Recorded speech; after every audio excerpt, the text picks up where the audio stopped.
Кабарлардын чыгарылышы менен 11 каналында таанышыңыз. Атамбаев Орус элчисинин өлүмүнө байланыштуу Владимир Путинге көңүл айтып, кол салуу террордук акт катары айыптады. Ал эми окуяга күбө болгон Кыргызстандын Түркиядагы элчиси Ибрагим Жунусов бактыга жараша жабыркаган жок. Дипломатты ырайымсыз өлтүргөн кылмышкердин аракетинин кимге кереги бар эле? Дагы бир чырак чабуулу Берлиндеги жаңы жылдык жарманкеде оор жүк ташуучу автоунаанын алдында калып жан бергендердин саны 12ге жетти. Германия бийлиги бул атайлап уюштурулган деп эсептейт. Чет элдик жарандар үчүн 5 күн ичинде каттоого туруу мөөнөтүн жокко чыгарылды. Эми Евро биримиктен Америка, КМШдан келген туристтердин Кыргызстанга келүүсү кайрадан жеңил болот. Мен Найза Катамбекова, кененирээк баяндоого өтөм. Куш убак кечиңиз менен.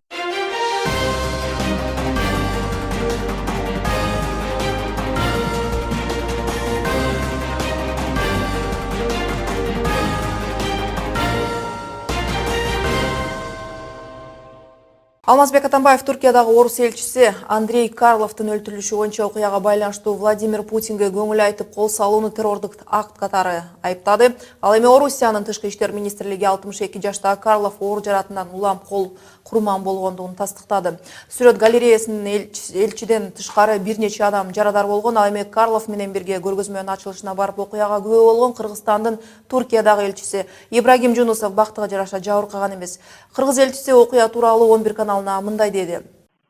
Карлос үчөөбүз катар турганбыз да, Карловго сөз беребиз. Карлос сөз бергенде микрофонго чыкты. Чыккандан кийин эле Кыргызстандын элчисине, Өзбекстан элчисине рахмат. Бияка келгенине деді, анан ушундай сөздөрдү айтып атканда эле ата баштады да, атылып кетти. Бул арада түрк жергесиндеги Кыргызстандын элчилигинде коопсуздук күчөтүлгөн тартипке көзөмөлдөө өттү. Ал эми ал жакта жашаган жердештерге эскертүү таратылып, эл көп топтолгон жерлерге чогулуу кооптуу экени түшүндүрүлүүдө. Элчинин өлтүрүлүшүнөн соң эле Чаңкай районундагы АКШ элчилигинин имаратынын жанында оңго чукул абага ок аткан адам колго түшкөнү кабарланат. Кийип жүргөн пальтосуна катып имараттын жанына басып келип ок чыгарган белгисиз кишинин аракетинен эч ким жабыркаган жок. Анча алыс жерде турган полиция кызматкерлери да дароо колго түшүрүшкөн. Ал эми Американын элчилиги окуяга байланыштуу жабылган. Кайрадан элчиге кол салган кылмышкер тууралуу айта турган болсок, 22 жаштагы Айдин провинциясынын тургуну Мевлют Мерт Алтынташ сүрөт көргөзмөсүнө ал өзү иштеген полициянын кызматтык күбөлүгүн көрсөтүп кирген маалым болду. Элчинин арт жагына туруп бир нече жолу аткан соң бул нерсени Алеппо, Сирия үчүн жасап жатканын айтып, арабча кыйкырган видеосу интернетке тарады. Полиция куралчан адамды жок кылган маалымдады. Өмүрүнүн тең жарымдан бери дипломат кызматын аркалап келе жаткан Андрей Карлов Түркияга элчи болуп 13 жылдан бери иш иштеп келе жаткан. Карловдун өлүмү Орусия элчилерине болгон кол салуунун экинчиси болуп калды. Буга чейин Варшавада болгон дипломат Петр Войков да ушундай кол салуунун айынан 1927-жылы алган жараатынан улам эсине келе албай көз жумган. Улуттук коопсуздук кызматынын төрагасынын мурдагы орун басары генерал-майор Марат Иманкулов бул кайгылуу окуяны ортого салабыз. Марат мырза, саламатсызбы? Көзгөрүнө ок атып дипломатты ырайымсыз өлтүргөн кылмышкердин аракетинин кимге кереги бар эле деп ойлойсуз? Эгерде биз тагыраак боло турган болсок, кимге керек, эмне максатта атканын, конечно, азыр жана тергөө жүрүп атат болуш керек. Ошо тергөөнүн жыйынтыгы менен баардык суроолорго так жооп алат болушубуз керек, коомчулук. Бирок азыркы бизде болгон маалыматтарда мына биз интернеттерден окуп атабыз. Ошондо баары көрүнүп турат. Бул негизинен муну уюштурган Россиянын посолун өлтүрүүнү уюштурган адамдардын артын эмне максат койгону ачык эле билинип калды окшойт. Бул азыркы Россия менен Турциянын жанданып келаткан мамлекет аралыклардын бири-биригине болгон мамилесине кандайдыр буттоосу, ошого бир күнөм саноо, тыштоо максаты болгонун бул көрүнүп калды окшойт. Анан эми жанагы жаш жигит, 22 жаштагы мурда полицияда иштеген жигит аты да очат. Бул эми анын кылып аткан окуясынан ошол жерде туруп алып, пистолетти көтөрүп алып кыйкырып атканынан баары көрүнүп турат. Бул экстремисттик идеология менен сугарылган бала экени көрүнүп турат. Бул только жангечтиктин гана колунан келет. Жөнөкөй адам интип барып өлтүрбөйт эле. Ал билген, бул кылмыш жасап атканда же муну атып өлтүрүшөт, ошол жерде коопсуздук кызматтары, же болбосо колго түшөт дагы абдан катуу жазаларын бул билген. Ошондуктан бул өзүнүн жанын кечип, аны уюштурган адамдардын тапшырмасы менен баары атайын жасалганы баары биз экрандан көрдүк. Марат мырза, кандай дейсиз? Элчинин коопсуздугу ушундай шартта болуп жатса, Мына жума сайын Түркиянын ар кайсы бурчундагы жардырууларды эске алганда, Түркияда жашаган ар бир адамдын коопсуздугун ушундай абалда болуп жатканына бийлик жоопкерчиликте эмеспи? Себеби дегенде жайында ишке ашпай калган аскерий төңкөрүштөн бери Эрдоган бир эмес бир нече фронт менен күрөшүүдө. Сиз туура айтасыз. Ар бир мамлекетте чет элдик элчилердин коопсуздугу ошондой жайгашкан мамлекеттин күч түзүмдөрүнө милдеттендирилген. Мисалы бизде Бишкектеги болгон бүт чет элдик элчиликтердин баардыгын биздин күч түзүмдөрү, укук органдары көзөмөлгө алат, аларды кайтарат жана баардык коопсуздук маселелерди ошолор камсыздап бериш керек. Ошол сыяктуу эле Турцияда дагы ошол жерде жанагы мына 3 элчи турган экен ошол эки сүрөт көргөзмөсүндө. Өзбекстандын элчиси, Кыргызстандын элчиси биздин, анан кийин Жунусов жана Россиянын элчиси сүйлөп аткан кезде жанагындай кылмыш жасалды. Булардын коопсуздугун караш керек эле. Эми бул деген жанагындай публичный мероприятие болуп, жөнөкөй бул маданиятка байланыштуу сүрөт көргөзмөсү болуп аткандыктан мындай болот деп ойлогон эмес болуш керек. Эми ар бир адамдын артынан бирден солдатты коюп коюш бул мүмкүн эмес просто. Бирок кырда мен ойлойм ошол жердеги коопсуздук кызматтары, атайын кызматтар кырдаал ушундай болуп аткандан кийин ушундай жагдайларды жанагындай көп эл катыша турган, чет элдик мамлекеттердин элчилери катышкан, ошолордун өкүлдөрү катышкан жерлерде мындай жана коопсуздук чараларды бир ыкчамыраак кылып жакшылап кайтарса болмок, ошо жаңы көзөмөл кылса болмок деген азыр менде бир суроо туулуп атат. Бирок дагы бир жолу айтайын, баардык адамдардын артынан бирден солдат коюп коюш кыйын. Ал үчүн ошол мамлекетте негизинен кырдаалды, коопсуздук кырдаалды жакшылап кайтарып сактап бериш керек да, жана стабилдүүлүктү орнотуп бериш керек. Биз билип атабыз, мына биздин бир тууган болгон эл Туркия элинде мынакей жайында төңкөрүш болгон аракет болду. Канча деген адамдар камалды, канча деген адамдар ошонун ичинде күч түзүмдө жүргөн адамдар, армияда жүргөндөр, атайын кызматта иштегендер, полицияда иштеген адамдардын баары тең камакка алынып, көптөр жумуштан куулуп атат. Мына ошол эки эмне жөнүндө айтып атат? Азыркы экстремисттик идеология дүйнө жүзүндө өзүнүн кадамын жайылтып аткан жөнүндө кеп болуп атат. Террористтик уюмдар менен биргелешип алып, булар чоң масштабтуу иштерге бет алган жөнүндө сөз болуп атат.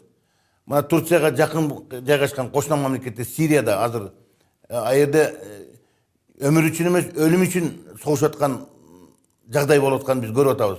Мына Алеппо шаарында кандай деген жана жигжилдер менен согушуп атышат. Сириянын аскери жана ага кошулган Ирандын жана Россиянын аскердик күчтөрү. Иракта согуш болуп атат, Масулдун тегерегинде. Мына ушулардын баары тең азыр жана экстремисттик идеологиянын, террористтердин кыймыл аракеттеринин баары тең дүйнөгө мындай жайылып бараткан жөнүндө кеп болуп атат. Мына ушундай кырдаалда Турцияда дагы жанагындай азыркыда окуя болду. Орусиянын элчисин эл азмасына көзүнчө эле ачыктан ачык атып салышты. Мына ушул эки экстремизм жана терроризмден коргоону ошолордон элибизди, мамлекетибизди коргоп калыш үчүн көп деген жумуштар турганын биз астта турганын көрүп атабыз. Мамлекет буга бекем туруш керек. Анын жалаң эле бир мамлекеттин күчү жетпестен бул башка мамлекеттер менен биргелешип алып туруп, жана кооперация кылып, биргелешкен уюмдар түзүп алып турган ошол эки менен чогуу эффективдүү иштебесе, бул жайылгандан жайылып баратат. 20-жылдын орто ченинде билесиңер, фашизм жаралган. Мына Гитлер өзүнүн жана фашисттик уюмдарын түзүп алып туруп, ошондо дагы эл аралык уюмдар ушуга башында жетиштүү маани бербестен, ал жайылып кеткенге, кийин чоң күчкө айланып кеткенге аларга шарт түзүлүп калган.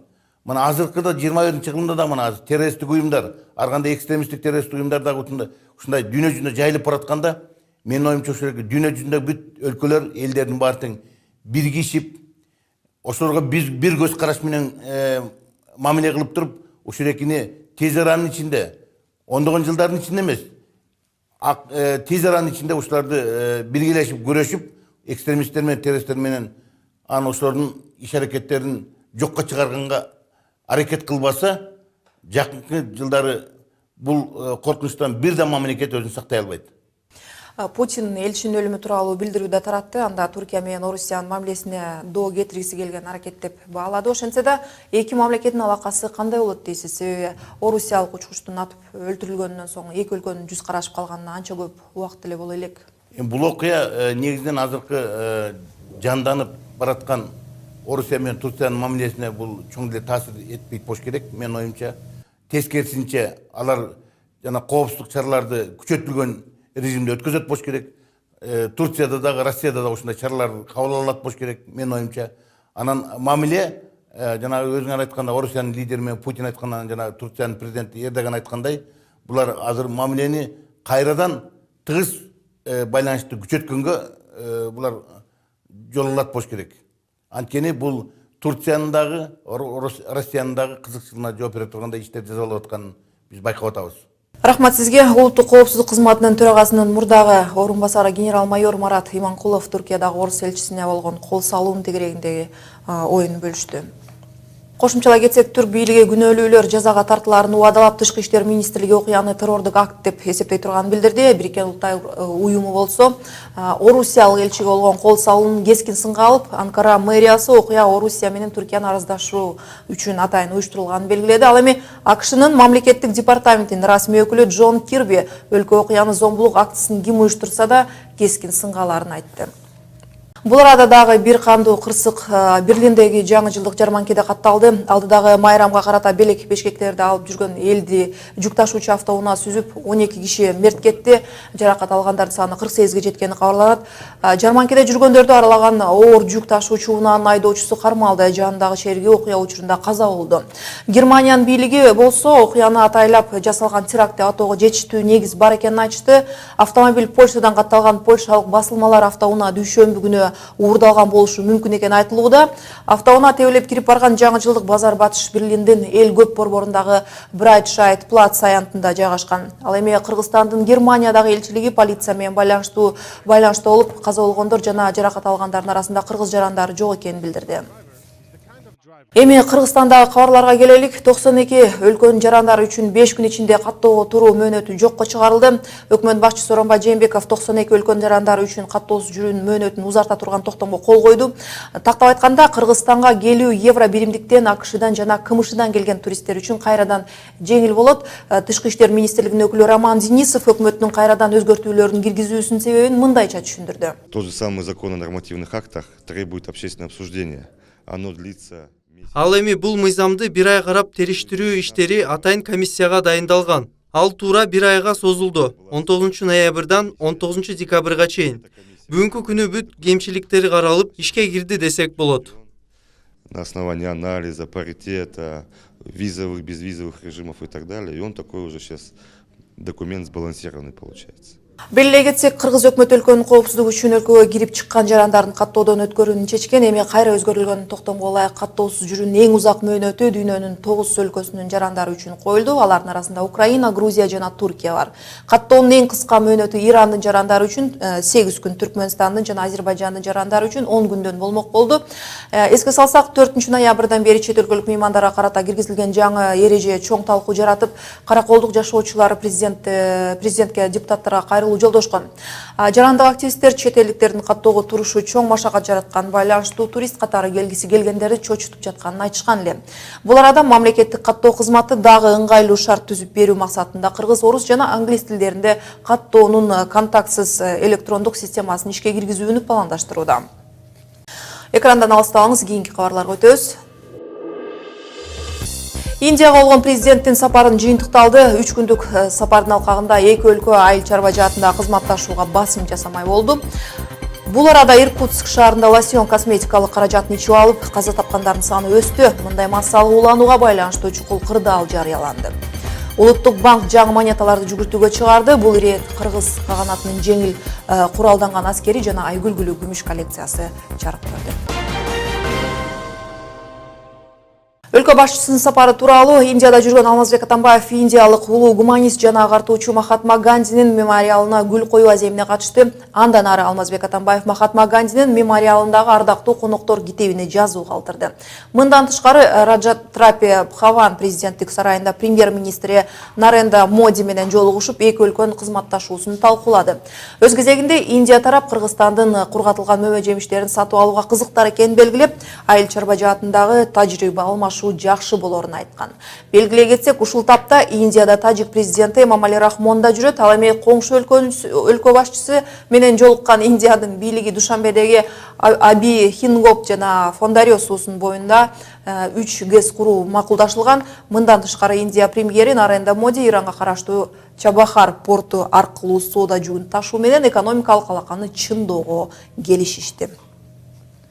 Ал эми Сибирдин Иркутск шаарында лосьон косметикалык каражатын ичип алып, каза тапкандардын саны 1 сутканын ичинде дагы өстү. Курамында спирт бар боярышник деп аталган лосьондун ичинен 54 адам каза болду. Мындай массалык уланууга байланыштуу чукул кырдаал жарыяланды. Федералдык иликтөө комитети бул косметикалык каражатты сатууга тыюу салды. Маалыматтарга караганда лосьонду алкоголдук ичимдик катары саткан 7 адам кармалып, жалпы көлөмү 500 литр лосьон салынган 2000 контейнер алынган. Бул арада Ош облусунун Ноокат районунда спирттик ичимдиктердин сатылышына тыюу салынган. Айыл өкмөтүнүн өкүлдөрү маалымдашууда. Мындай чечим жакын арада эле мас болуп алып жума намазда жүргөн аксакалдарды уят карган окуядан кийин кабыл алынган. Айыл аксакалдардын активисттеринен түзүлгөн комиссия түшүндүрүү иштерин жүргүзүп, дүкөндөрдүн ээлери менен да сүйлөшмөй болушкан. Жаңылыктарды улантабыз. Улуттук банк жана жаңы монеталарды жүгүртүүгө чыгарды. Бул ирет Кыргыз каганатынын жеңил куралданган аскери жана айгүл гүлү күмүш коллекциясы жарык көрдү. Улуу Кыргыз каганатынын 1170 жылдыгына арналып баасы 2800 сом, ал 10 сом номиналында чыгып 915 пробадагы күмүштөн жасалган. Ал эми айгүл гүлү монетасы кызыл китепте кирген Кыргызстандын флорасынын сейрек түрлөрүнүн сактоо жана таанып билүү максатында чыгарылган. Айгүл гүлүнүн сүрөтү түшүрүлгөн монетанын баасы 2420 сом, ал 10 сом номиналына чыгып 925 пробадагы күмүштөн жасалды. Спорт жаңылыктарынан улуттук курама команда волейбол боюнча Азия чемпионатына катышат. Иш-чара 20-28 декабрь күндөрү Бангладештин Дакка шаарында өтөрүн волейбол федерациясынан кабарлашты. Мелдешке барчу курамдагы 10 волейболчунун башкы машыктыруучу Андрей Анкудинов жетектейт. Ушул жылы улуттук курама жакшы ийгиликтерди жаратты. Алсак улуттук эркектер волейбол командасы Дүйнө лигасынын H2 группасындагы 3-чү оюнунда Словакияны 3-2 жеңген. Кытайдын Сюаньчэн шаарында өткөрүлгөн матчта улуттук курама команда атаандашын жеңип алган эле. Омир каналында соңку жаңылыктарды жыйынтыктайбыз. Көңүл бурганыңыздар үчүн рахмат. Одон жаңырган кабарларды интернеттеги 11-KG сайтынан да окуп турууну унутпаңыздар. Жакшы калыңыздар.